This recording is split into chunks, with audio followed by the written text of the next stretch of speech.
예수님이 말씀하시니까 천지가 창조되었습니다. 예수님이 말씀하시니까 죽은 나사로가 살아났습니다. 바디메오가 눈을 떴습니다. 교회는 어떤 것이냐? 병원과 같은 곳이에요. 병원에 가면 어떤 질병이라도 치료를 받습니다. 우리는 교회라고 하는 공동체는 치료하는 공동체예요. 예수님께서 말씀하시면 바디메오가 눈을 뜨는 거예요. 죽은 나사로가 살아나는 것이에요. 이것이 바로 하나님의 집, 교회라고 하는 것이죠. 우리가 교회 나와서 예배 드릴 때 그 살아계신 예수님을 만나는 축복을 누리는 저와 여러분이 될 수 있기를 주의 이름으로 축원을 드립니다. 우리가 이 마귀의 역사를 얘기할 때 마귀는 우리를 괴롭히고 힘들게 하는 것이다 이렇게 생각하기 쉽습니다. 그런데 에베소서 1장 3절에 보면 하나님께서 하나님의 택한 받은 백성들에게 복을 주십니다. 마귀가 하는 일은 하나님께서 주신 복을 가로채는 일이에요. 그러니까 마귀의 역사라고 하는 것은 하나님께서 우리에게 복을 주시기를 원하시는데 그것을 가로채는 역할을 하는 거예요. 이것이 마귀의 역사라는 것이에요. 그래서 이 시간도 하나님께서 우리에게 신령한 복을 주시기를 원하시는데 마귀의 역사가 없이 그 신령한 복을 받아 누리는 저와 여러분이 될 수 있기를 주의 이름으로 축원을 드립니다. 오늘 본문에 보면 핵심이 뭐냐? 말씀에 붙잡혀 이런 표현을 쓰고 있습니다. 오늘 말씀의 제목이 무엇입니까? 하나님의 말씀에 붙잡혀. 이 붙잡혀라고 하는 말은 occupied라고 하는 영어 표현인데 이것은 점령하다 그런 뜻이에요. 그러니까 우리가 신앙생활은 하나님의 말씀에 붙잡혀야 돼요. 붙잡히지 아니하면 내 뜻대로 살아가는 거예요. 그러니까 나라고 하는 존재는 말씀 안에서 아무것도 없습니다. 그러니까 하나님께서 I have no choice. 그러니까 내가 말씀에 붙들리게 되면 내 선택이 없어지는 거예요. 누구의 선택대로 살아갑니까? 하나님이 선택하는 대로 살아가는 거예요. 그것이 바로 I have no choice. 내가 선택권이 없다는 것이에요. 말씀에 붙들리기만 하면 하나님께서 나를 이끌어가요. 성령께서 나를 이끌어가요. 이 원문에 보니까 성령에 사로잡혀 성령에 붙들려 이런 뜻이 포함되어 있습니다. 그렇게 말씀에 붙들렸다고 하는 것은 성령에 붙들렸다는 것이에요. 우리가 이 성령에 붙들리면 말씀대로 인생을 살아갑니다. 그래서 빛 가운데 걸어가는 것이에요. 생명 가운데 걸어가는 것이에요. 인생은 무엇이냐? 딱 두 가지예요. 비오스의 생명에서 조회의 생명으로 이 말입니다. 비오스라고 하는 말은 히브리어로 이게 육체의 생명을 말하고 있어요. 그러니까 어머니 태로부터 나오는 생명을 비오스 또 바이오스 이렇게 표현합니다.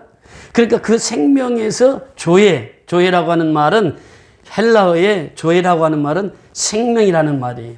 그리고 예수를 믿으면 우리 속에 생명이 들어오는 거예요. 새 생명이 들어오는 거예요. 예수의 생명이 들어오는 거예요. 그러니까 인생은 비오스에서 조회로 가는 거예요. 그러니까 육적인 생명에서 영적인 생명으로 가는 것이 이것이 인생입니다. 그래서 오늘도 이 말씀을 통해서 바울이 이 사실을 깨달은 거예요. 내가 복음을 깨닫고 나니까 제일 먼저 증거하고 싶은 사람이 누구일까요? 자기 동족입니다. 그래서 바울은 가는 곳마다 회당을 찾아요. 회당을 찾아서 예수를 증거합니다. 예수 믿어야 구원받습니다. 예수 믿어야 천국 갑니다.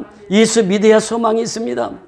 그런데 유대인들이 예수를 믿지 않는 거예요. 자기 동족들이 예수를 믿지 않는 거예요. 아니 믿지 않을 뿐더러 바울을 죽이려고까지 합니다. 누스드라에서 안전병이가 일어나니까 그 사건을 보고 바울을 쳐서 죽은 줄 알고 성 밖으로 내치는 거예요. 그런데도 바울은 일어나서 또 다시 가서 그 다음날 또 갑니다. 이것이 바울은 죽을지라도 내 동족은 구원시켜야 되겠다. 그래서 바울의 고백이 무엇입니까? 내가 생명책에서 내 이름이 지워진다 할지라도 내 동족을 구원하기를 원한다. 이렇게 표현하고 있습니다. 바울의 심정은 예수가 그리스도이심을 깨닫고 나니까 자기 동족을 살려야 되겠다. 그래서 자기 동족을 향해서 제일 먼저 복음을 전합니다. 이 동족 살리려고 복음을 증거하다가 어떻게 됐습니까? 빌립보에서는 이제 복음을 증거하면서 누디아 집에서 빌립보 교회가 세워지잖아요. 그 다음에 이제 제일 먼저 방해한 것이 귀신 들린 자가 나타나니까 귀신을 예수의 이름으로 쫓아내버려요. 그러니까 이제 그 일로 인해서 바울과 실라가 옥에 갇히게 됩니다. 지진이 일어나요. 그러니까 그 죄수들이 다 움직이기 시작합니다. 아마 바울과 실라가 정확히는 성경에 기록되어 있지 않지만 그 죄수들을 다 모았던 거죠. 한 사람도 흩어지지 못하게 했던 것입니다. 흩어지면 죄인이 되거든. 문이 열렸다고 나가면 더 큰 죄 지니까 우리 여기 있자. 그래서 바울이 다 모아놓고 있었어요. 그 자다가 보니까 간수가 일어나 보니까 옥문이 다 열리고 죄수들이 안 보이는 거예요. 그러니까 이제 나는 죽었구나. 그래서 자기 칼을 뽑아서 스스로 자결하라고 할 때 내 몸을 해하지 말라 하고 외친 거예요. 바울의 외침이었습니다. 그때 보니까 그때 밤중이라 이 등불을 들고 보니까 그 간수들이 죄수들이 다 한 곳에 모여 있는 거예요. 그러니까 그 바울 앞에 가서 무릎을 꿇지요. 무릎을 꿇고 어떻게 하면 구원을 받으리까? 어떻게 하면 구원을 얻을 수 있습니까? 이렇게 질문하니까 바울의 대답이 무엇이었습니까? 주 예수를 믿어라. 그리하면 너와 내 집이 구원을 받으리라 하네. 이 주 예수를 믿어라. 이것이 바로 핵심입니다. 우리는 인생을 살아가면서요. 핵심이 뭐냐? 주 예수를 믿으라고 하는 거예요. 불신자들을 향해서 주 예수를 믿으라고 하는 거예요. 이것이 우리의 사명이라는 거예요. 그러면 구원을 받는다고 하는 거예요. 그러면서 그 일이 있고 난 후에 이제 옥중에 있다가 거기서 풀려나게 되죠. 풀려나서 또 데살로니카 가니까 또 거기에서 유대인들이 반대를 하는 거예요. 깡패들을 동원해가지고 저 바울을 쫓아내야 된다. 바울이 또 도망을 가는 거예요. 베레아까지. 도망가니까 또 베레아까지 쫓아오는 거예요. 이 깡패들이 쫓아와가지고 거기도 또 괴롭히는 거예요. 그래서 아덴으로 갔다. 아덴에서 지금 고린도로 왔잖아요. 그 아덴에서부터는 혼자야. 혼자인데 이제 고린도에 딱 도착하니까 그 로마에서 쫓겨난 아굴라와 브리스길라 그 부부를 만나게 되죠. 사람은요, 만남의 축복입니다. 만나서부터 이제 바울이 힘을 다시 얻게 되는데 오늘 본문 5절 내려가서 보십니다. 5절 시작. 실라와 디모데가 마게도냐로부터 내려오매 바울이 하나님의 말씀에 붙잡혀 유대인에게 예수는 그리스도라 밝히 증언하니 실라가 오고 디모데가 또 옵니다. 실라는 누구였습니까? 빌립보 교회를 함께 세웠던 그 장본인이 실라예요. 빌립보 교회 가서 복음을 증거했던 그 실라가 합류하게 됩니다. 디모데는 어디서 만납니까? 안전뱅이를 일으켰던 누스드라에서 만났는데 그때 젊은 청년이에요. 혼혈아 청년을 만나가지고 이 두 사람을 만나서 동역자로 쓰고 있는 동역자로 활동을 하고 있었는데 이 고린도에 바울이 도착했다는 소식을 듣고 이 실라가 데살로니카에서 3주밖에 설교를 안 합니다. 근데 그곳에 교회가 세워졌어요. 이것을 누구에게서 듣느냐? 이 실라로부터 바울 사도님 데살로니카 교회가 세워졌습니다. 3주 복음을 증거했는데 교회가 세워진 거예요. 또 이 디모데로부터는 어떤 소식을 듣느냐? 이 빌립보 소식을 듣는 거예요. 빌립보 성도들이요. 개척교회인데 사도님이 이렇게 복음을 증거하는 일에 같이 협력하자고 성경원금을 모았습니다. 성경원금을 가지고 왔습니다. 그러면 성경원금을 또 내미는 거예요. 그러니까 바울이 이때부터는 텐트메이커를 하지 않고 이제 직접 가서 복음만 증거하는 거예요. 선교하는 거예요. 두 동역자들을 얻었어요. 그러고 나니까 힘이 나는 거예요. 그래서 바울이 어디에 붙잡혔다고요? 하나님의 말씀에 붙들린 거예요. 이 말씀에 붙들려가지고 말씀을 선포하는 것입니다. 예수가 누구라고요? 그리스도라고 하는 이 소식을 증거하는 거예요. 우리가 지금 미얀마 가서 무슨 소식을 전합니까? 예수가 그리스도라고 증거하는 거예요. 예수가 하나님이라고 증거하는 거예요. 예수가 하나님의 아들이라고. 예수 믿어야 우리가 구원받는다고. 이 소식을 증거할 때 지금 쿠데타 상황 속에서도 계속해서 교회가 붕괴되는 것을 보게 됩니다. 왜 그렇습니까? 복음만을 증거하니까 그래요. 말씀에 붙들려서 사니까 그래요. 성령에 붙들려서 살아가니까 그래요. 오늘날도 역시 마찬가지입니다. 우리가 말씀에 붙들고 성령에 붙들리면 그 방해자들을 두려워하지 않아요. 왜 두려워하지 않습니까? 하나님이 함께 하시는 것을 경험하기 때문에 그래요. 체험하기 때문에. 바울은 날마다 하나님만 바라보고 살았던 것이죠. 예수님만 바라보고 살았던 것입니다. 그러니까 박해가 오면 핍박이 오면 더욱더 예수를 증거했어요. 그래서 바울은 하나님의 말씀을 읽을 때마다 뭐와 같았다고요? 하나님의 말씀이 꿀송이와 같더라 그래요. 우리 권 집사님이 이제 90이 넘으셨는데 90이신데 성경 말씀을 읽을 때마다 송이꿀처럼 달다는 거예요, 이게. 그 성경의 말씀 송이꿀처럼 단 것이에요. 그러니까 바울이 그것을 경험했던 것이죠. 그것을 체험했던 것이죠. 그 말씀에 싹 사로잡히니까 I have no choice. 나는 선택권이 없다는 거예요. 누구만이? 하나님만이 내 인생을 이끌어 간다는 거예요. 그래서 이 선택권 자체가 하나님께 다 간 거예요. 우리가 인생을 살아가면서 어려움을 겪는 이유가 무엇입니까? 내가 모든 것을 선택하려고 그래. 내가 선택해서 내가 내 인생을 살아가려고 그래. 그러니까 어려움이 있는 거예요. 바울처럼 성령에 사로잡히고 말씀이 사로잡히면 내 선택권을 하나님께 다 드리는 거예요. 하나님께서 원하는 대로 살아가는 것입니다. 이게 바울의 인생이었어요. 자, 6절 한번 가서 내려가서 보십니다. 6절 시작. 그들이 대적하여 비방하거늘 바울이 옷을 털면서 이르되 너희 피가 너희 머리로 돌아갈 것이요 나는 깨끗하리라 이후에는 이방인에게로 가리라 하고 가는 곳마다 비방하는 거예요. 여러분 비방이라고 하는 게 참 이게 무섭습니다. 이게. 우리가 일을 하는데 하나님 일을 하는데 비방하는 자들이 있어요. 이 마귀에 속하면 이렇게 비방을 하거든요. 그러니까 유대인들이 계속 비방을 하는 거예요. 그래서 바울이 여기서 더 이상 참지를 못하는 거예요. 그러면서 그가 뭐라고 말합니까? 바울이 옷을 털면서 그래요. 옷을 털면서 이르되 너희 피가 너희 머리로 돌아갈 것이요 그래요. 너희들이 하나님 대적했지. 그 대적한 거 그대로 너희에게 갈 거야. 그러니까 발에 먼지를 털어버렸다는 거예요. 예수님도 복음을 증거하다 그렇게 말씀하셨습니다. 복음을 받지 않거든 옷을 털어버리고 먼지를 털어버리고 다른 데로 가라. 이 복음 전략입니다. 전략. 복음의 계획, 전략이 있어야 된다는 거예요. 그러니까 우리가 복음을 전할 때 어떤 사람은 죽으라고 안 듣는 사람이 있어요. 그 사람에게 시간 뺏기지 말라는 거예요. 또 안 들으면 다른 데로 가라는 거예요. 다른 데로 가서 또 복음을 전하라는 것이에요. 우리는 복음을 전할 뿐이지 우리가 이제 복음 전도자들이 실수하는 것이 뭐냐면 내가 그 사람을 구원시키려고 그래요. 그럼 하나님의 역사가 없어요. 나는 노 초이스라니까. 선택권이 하나님께 있는 것이 내게 있는 것이 아니에요. 그래서 바울은 이 전도 전략, 설교의 전략이 뭐냐? 유대인들 복음을 안 받아? 그래? 그렇다면 이제 나는 동족보다는 이방인에게 가서 복음을 전할 거야. 그러면서 지금 고린도에서 지금 상황적으로 보면 고린도는요, 예수 믿을 그런 상황이 아니란 말이죠. 누가 봐도 거기는요, 풍요의 신, 그리고 이제 그 음행의 신, 음란한 도시. 그래서 이 고린도만은 안 돼. 대부분의 사람들이 그렇게 생각했던 것이죠. 바울도 어찌 보면 그렇게 생각했을지 몰라요. 유대인들에게 복음을 전하니까 계속 반대를 하는 거예요. 그래서 나는 이방인으로 간다. 그래서 복음을 들고 이제 가는 거예요. 그런데 간 것이 어딘가 7절 가서 보십니다. 7절 시작. 거기서 옮겨 하나님을 경외하는 디도 유스도라 하는 사람의 집에 들어가니 그 집은 회당 옆이라. 어디 옆이라고요? 회당 옆이요. 자기가 설교하던 그 교회 바로 옆집이요. 옆집에 누가 있었다고요? 하나님을 경외하는 디도 유스도라 하는 사람이 있었어요. 이 사람에게 복음을 전하니까 이 사람이 우리 집에 와서 먹고 자고 복음만 증거하시라고. 그 디도 유스도를 만나서 복음을 증거합니다. 그런데 놀라운 것은 누가 예수를 믿습니까? 자, 8절 한번 내려가서 보십니다. 8절 시작. 또 해당장 그리스도부가 온 지방과 더불어 주를 믿으며 수많은 고린도 사람도 듣고 믿어 세례를 받더라. 그래요. 회당장이 예수를 믿고 돌아옵니다.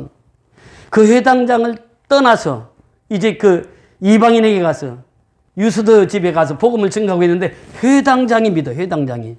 듣고 예수를 믿어요. 그런데 회당장이 믿으니까 많은 고린도 사람들이 듣고 세례를 받고 예수를 믿더라 그래요. 여러분 복음은요 참 미얀마가 지금 쿠데타 상황이라 어려우니까 복음이 전파되지 않을 것이다. 대부분의 생각이 그렇거든요. 근데 우리가 갔잖아요. 우리가 갔다 와서 선교 보고 계실 때 그 유튜브 보세요. 1,300명이 들었습니다. 미얀마 선교 보고 한 거. 그만큼 관심이 있어 사람들이. 거기 이제 함부로 가기가 어려운 지역이니까. 그런데 가서 보니까 어때요? 성령의 역사가 불같이 일어나는 거예요. 지금 어렵고 힘든데 복음 전파는 매이지가 않아요.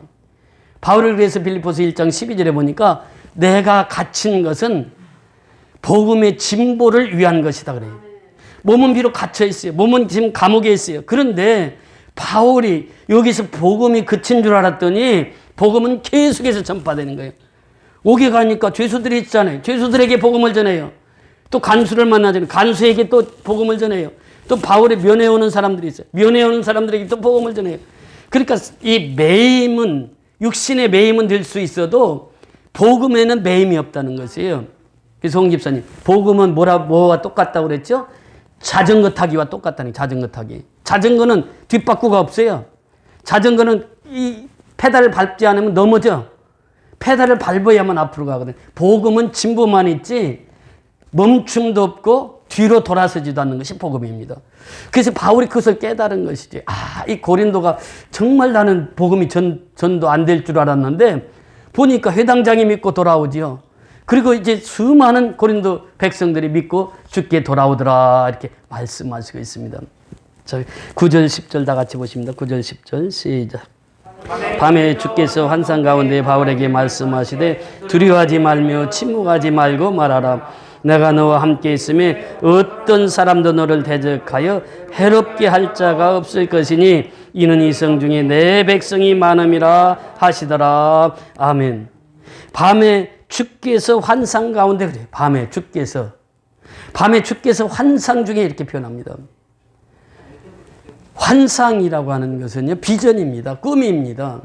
하나님께서 그 비전을 밤에 주신 거예요.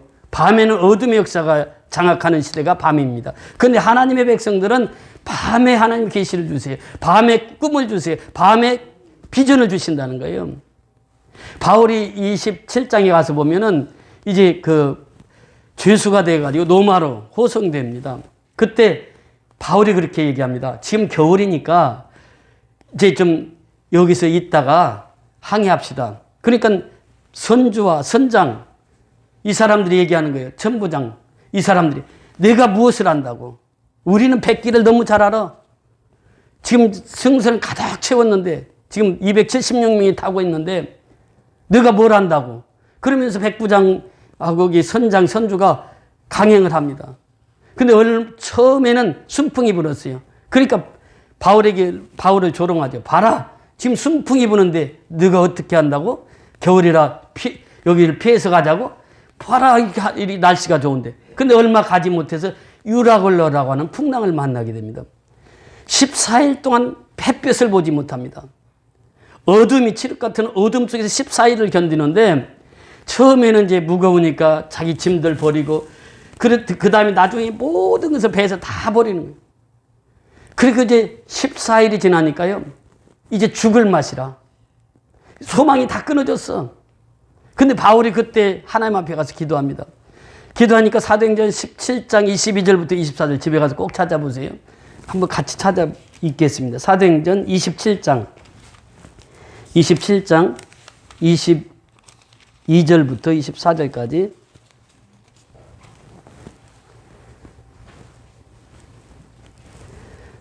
시작.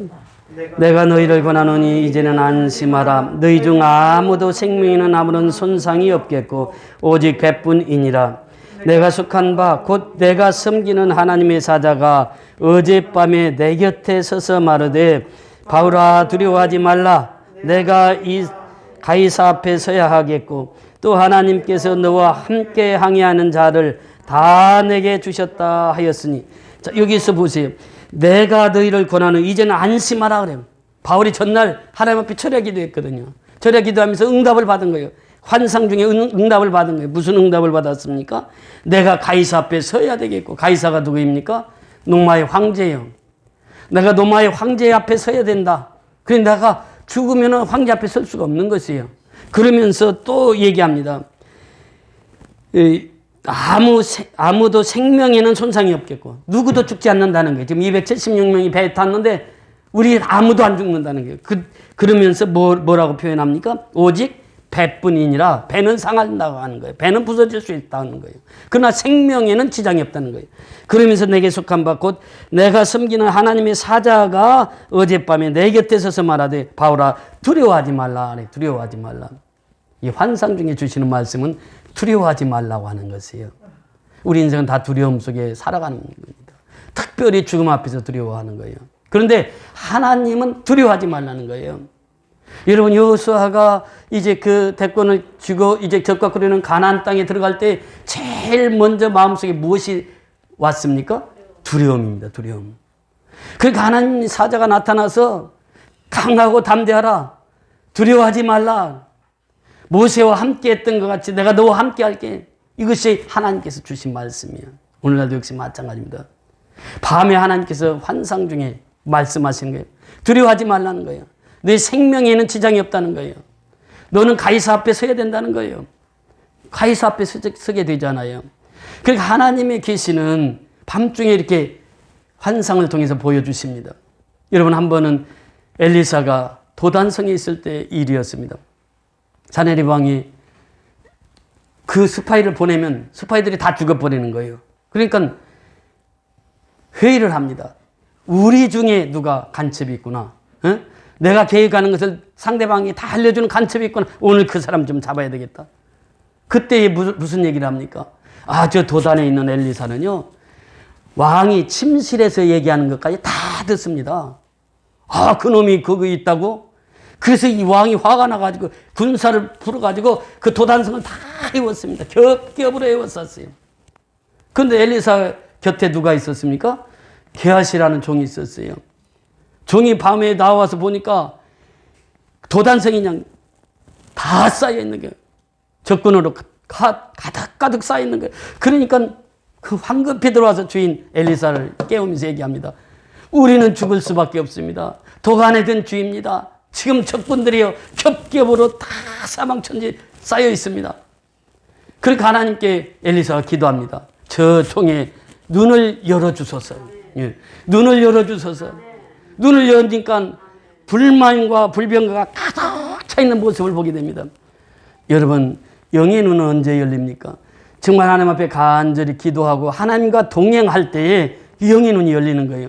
영의 눈을 열고 보니까 불말과 불병거가 가득 차서 지켜주고 있는 거예요. 도단성이. 그래서 엘리사가 명하잖아요. 저희들 눈을 벌게 하소서. 눈을 벌게 하니까 왕까지 그 사람들 다 포로로 잡아가잖아요. 그런 역사를 경험하게 되는 것이죠. 오늘날도 역시 마찬가지입니다. 우리가 지금 밤에 계시를 통해서 환상을 통해서 하나님께서 말씀하시는 바대로 행했을 때에 하나님이 놀라운 기적적인 역사가 나타난다는 것이죠. 두려워하지 말라고 하는 것입니다. 첫째는 예수님도 부활하셔서 제일 먼저 하신 말씀이 무엇입니까? 두려워하지 말라. 안심하라 그래요. 안심하라. 그렇게 예수님이 함께 있으면 두려움이 사라진다는 거예요. 그렇잖아요. 우리가 풍랑이는 바닷가에 갔을 때에 제자들이 다 두려워 떨고 있어요. 그래서 이제 예수님이 무리로 저벅저벅 걸어올 새벽에 오시니까 야, 귀신이 온다, 유령이 온다 소리쳤을 때 예수님께서 말씀하시잖아요. 내니 두려워하지 말라. 그들 곁에 가서 제일 먼저 말씀하신 것이 무엇입니까? 두려워하지 말라. 두려워하지 말고 믿기만 하라 그래요. 오늘날도 역시 마찬가지입니다. 죽은 나사로가 있습니다. 썩어서 냄새가 나는 거예요. 사람들은 이제 도무지 살아날 수 없다 이렇게 생각을 했습니다. 아니, 자기 누이도 그렇게 생각을 했어요. 그래서 예수님께서 이 죽은 나사로가 살아나리라 이렇게 얘기하니까 아니, 마지막 날 살아날 것을 저도 믿습니다. 그러니까 아니, 마지막 날이 아니라 지금 이 죽은 나사로가 살아날 것이다. 돌을 옮겨라. 나사로를 명합니다. 나사로야 나오라 하니까 수요일을 동인 채로 나사로가 벌떡 일어나서 나오는 거예요. 누가 함께 있었기 때문에? 예수님이 함께 계셨기 때문에. 여호수아와 예수님이 하나님 함께 계셨기 때문에 요단강을 건널 수 있었던 것이죠. 엘리사와 함께 하나님이 하셨기 때문에 도단성에서 그 적군들을 다 물리칠 수 있었다라고 하는 것입니다. 오늘날도 역시 마찬가지입니다. 두려워 말라고 하는 것은 반드시 주님이 함께 하시겠다고 하는 것이에요. 주님이 함께 하시니까 두려워하지 말라고 하는 것이에요. 이것이 메시지입니다. 여러분 보세요. 오늘 본문에 보면 두려워하지 말며 침묵하지 말고 어떻게 해야? 말하라. 두려워하지 말고 선포하라. 담대하게 말씀을 선포하라. 복음을 전파하라. 생명을 전파하라. 두려워하지 말라 그러는 거예요. 두려워하지 말라. 내가 너와 함께 있으면 어떤 사람도 너를 대적하여 해롭게 할 자가 없을 것이니. 하나님이 함께 하시니 누가 해할 자가 있겠어요? 하나님의 손에 붙들린 사람은 누가 해할 수 있겠어요? 해할 수 없습니다. 어제 그 양평동 교회에서 초청이 와서 제가 거기를 참여했습니다. 우리 선교비를 100만 원 후원해 주시고 그래서 이제 신정호 집사님을 통해서 이제 그렇게 알게 되었는데 그 집사님 얘기하면서 이제 같이 좋은 교제를 나눴습니다. 그러면서 그 신 집사님을 우리 이쪽 사단지 오기 전부터 하셨던 장로님을 만났어요. 그래서 이제 같이 차를 한잔 하면서 얘기를 합니다.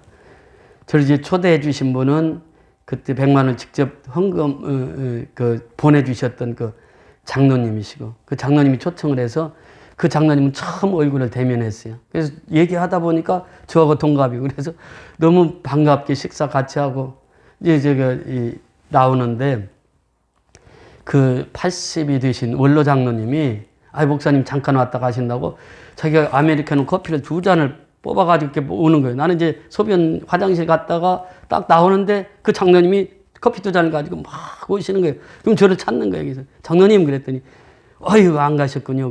그래서 이제 만나가지고 원로 장로실이 있더라고요. 거기 보니까 이제 그리 가자고. 그래서 둘이서 만나서 얘기를 했어요. 만나서 얘기하고 제일 먼저 제가 받는 것이 뭐라고 그랬죠? 처음 만나는 사람 받는 게 뭐라고요? 전화번호. 왜 받아요? 미얀마 선교 보내려고. 그러니까 전화번호 딱 따고 그래서 이제 같이 얘기를 했어요. 그러면서 이제 제가 그 미얀마 선교하고 동영상 보여줬던 그 신학대학에서 간증했던 그 내용을 이제 보내주셨어요. 이 10분 내용인데 그걸 딱 보고 답장이 왔어요. 나이가 80입니다. 근데 그분이 뭐라고 답장이 왔느냐? 목사님, 제 마음에 불을 붙여주셨습니다. 그래요. 제 마음에 불을 붙여주셨습니다. 나이 80인데 제가 도전을 많이 받았어요. 직장 생활합니다. 지금도. 80이신데. 독산동이 직장인데 그걸 걸어 다니시는 거예요. 버스 타고 또 내려서 걸어가고 그러는데 하루에 15,000보를 걸어요. 80 되신 장로님이. 은퇴하고 나니까 더 바쁘다는 거예요. 그분이 개인 택시를 평생 하셨는데 개인 택시 조합마다 선교회를 세우셨어. 그러니까 이제 그 선교회 가서 인도해야지 더 바쁘다는 거예요. 은퇴하고 나니까. 그래서 나이 80인데요. 그 선교 보고를 통해서 제가 이제 하나님을 어떻게 만났는가.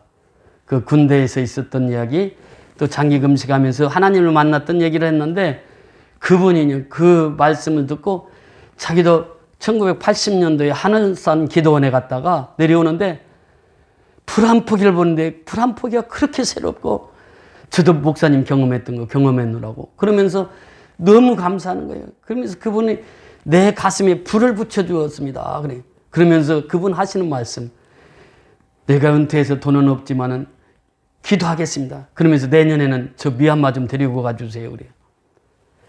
여러분, 이 사람은 만남에서부터 출발해야 되거든요. 어떤 사람을 만나느냐에 따라서 내 인생이 바뀌는 거예요. 우리의 목표는요, 미얀마 선교입니다. 선교를 하다 보니까 좋은 분들을 많이 붙여주시는 거예요, 하나님께서. 그러니까 꾸준히 그 일은 우리 식구들만 할 수가 없잖아요. 그러니까 하나님께서 후원자들 자꾸 붙여주시는 거예요. 그들과의 만남 속에서 새로운 비전을 갖게 하시고 그 길을 걷게 하시는 거예요. 그러니까 우리 인생길에서 두려워하지 말라는 거예요. 주님이 함께 하신다는 거예요. 주님이 함께 하시면 두려움이 사라진다고 하는 것입니다. 여러분, 벳사다의 들녘에 5,000명이 있었어요. 그러니까 여자와 아이는 세지 않았습니다. 장정들만 5,000명이 있었다는 거예요. 그런데 날이 누엿누엿해집니다. 이거 배는 고파가는데 이거 누가 밥을 사줄 수 있나? 이거 밥을 어떻게 하나? 다 근심하고 걱정하고 있을 때 예수님께서 50명씩 다 잔디밭에 앉혀라. 그리고 이 중에 그 먹을 거 있는 거 다 찾아봐라 그러니까 안드레가 찾은 게 뭐예요? 물고기 2마리하고 떡 5덩어리 찾았어요. 그러니까 예수님께서 가지고 오너라. 그래서 가지고 그걸 놓고 하나님 앞에 축사를 하는 거예요. 하나님, 이 떡을 통해서 이 5,000명 먹이고도 남음이 있게 하옵소서. 축사하니까 하늘에서 양식이 내려오는 거예요. 그래서 5,000명을 다 먹이도 남는 거예요. 우리가 보기에는 빈들에서 무엇이 나옵니까? 아니, 식당이 있어도 그 빈들에는 식당도 없어요. 돈이 있어도 밥을 사 먹을 수도 없어. 우리 눈에는 보이지 않아요. 그러나 영의 눈을 뜬 사람들은 하나님이 하시는 일을 보게 되는 것입니다. 우리가 미얀마 선교를 통해서 그걸 경험하고 있잖아요. 매일처럼 경험하고 있다는 거예요. 우리 눈에는 할 수 없는 것 같아도 지금 실제로 그것이 이루어져 가고 있잖아요. 그것이 뭐냐? 지금 바울이 그것을 경험한 것이죠. 바울이 깨달은 것이죠. 그래서 그렇게 하나님께서 지치고 상해 있을 때 바울이 얼마나 지치고 상해 있었습니까? 그때 하나님께서 환상 중에 보여주는 거예요. 너 두려워하지 말라는 거예요. 두려워하지 말라. 두려워하지 말라. 내가 너와 함께 한다는 거예요. 내가 너와 함께 한다. 여러분, 오늘날도 역시 마찬가지예요. 왜 내가 두려운 인생을 살아갑니까? 하나님이 함께 하시는 것을 경험하지 못하니까 그래요. 하나님과 함께 하시는 것을 경험하는 사람은 어떻습니까? 매일처럼 말씀을 보면서 그 은혜를 받아요. 우리 전도사님이 지금 성경 사독을 하고 이제 5독체 도전을 하고 있는데요. 1년에 자기 직업이 있잖아요. 직업, 그 직장에 있으면서 오독체해야 하는 거예요. 왜? 말씀을 읽으면 그 말씀이 읽을수록 어때요? 송이꿀보다 더 달거든요. 그러니까 말씀의 생명이 거는 거예요. 말씀에 사로잡힌다는 것은요, 나는 선택권이 없다는 거예요. 누구만이. 하나님이 내 인생을 선택해서 내 인생을 끌어간다는 거예요. 그러니까 나는 선택권이 없어요. 아버지가 명령하면 예. 그러니까 교회 일이 항상 우선이요. 하나님 일이 항상 우선이요. 이게 뭐냐면 신앙이라는 신앙. 바울의 신앙이 그랬어요. 그래서 오늘 우리도 우리 선교연합교회 성도가 있기 때문에 미얀마 선교가 이루어집니다. 아무리 다른 데서 후원이 많이 들어와도 여러분이 없으면은 할 수가 없는 거예요. 그러니까 여러분 한 사람 한 사람이 지금 23차가 지금 다음 달입니다. 다음 달에. 이제 한 달 남았어요, 이제. 한 달 있으면 또 가요. 그러니까 우리가 다 동참해서, 십시일반 동참해서 그 선교가 아름답게 이루어지도록 우리 평생 동안 그 선교하면서 살아야 되잖아요. 왜? 주님이 가장 기뻐하시는 일이니까. 예수님 말씀하시는, 그러므로 너희는 가서 모든 족속으로 제자를 삼아 아버지와 아들과 성령의 이름으로 세례를 주고 내가 내게 분부한 모든 것을 가르쳐 지키도록 하라. 볼지어라 내가 세상 끝날까지 너희와 항상 함께 있으리라. 선교하는 교회에 주님이 함께 하십니다. 선교하는 교회에 주님이 함께 하시고 선교하는 성도에게 주님이 함께 하시는 줄 믿습니다. 주님이 나와 함께 하시면 겁날 거 없어요. 담대하다 말이에요. 담대해. 담대한 인생을 살아갈 수 있어요. 그래서 바로 하나님이 나와 함께 하신다고 하는 이 사실을 굳게 믿고 승리하는 저와 여러분이 될 수 있기를 주의 이름으로 축원을 드립니다. 할렐루야.